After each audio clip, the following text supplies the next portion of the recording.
Mke wangu. Mume wa jane. Bwana mimi ni kipenzi chako. Lakini sasa sisi tulikuwa tumepanga na wale wageni wakuje leo. Wale wa mashemeji watakuja tu. Lakini hawazingatii muda. Wamechelewa saa hizi saa 7 na tulikuwa tumepanga saa 6. Napaswa niende kikao. Najua utaenda. Lakini ule mtoto alienda malishoni. Taenda huyo. Ni sawa. Bora tu huyo mtoto akae. Unajua hata resort amefika.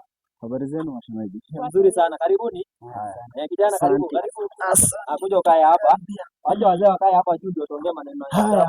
Tuongee maneno ya wazee. Haya. Huyu ni mke wangu. Asante. Huyu ni mke wangu. Nampenda sana.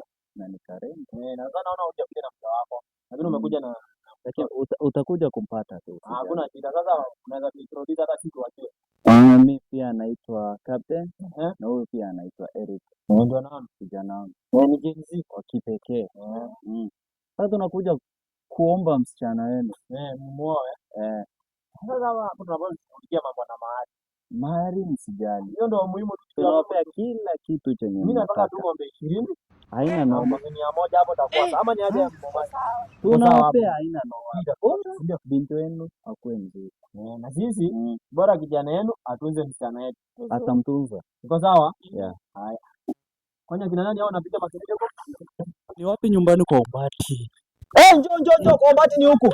Kwa Ombati ni huku. Njoo. Ako wapi ule mtoto wako mwenye amepita mtihani? Wa kidato cha 8? Amefaulu. Huu mwaka?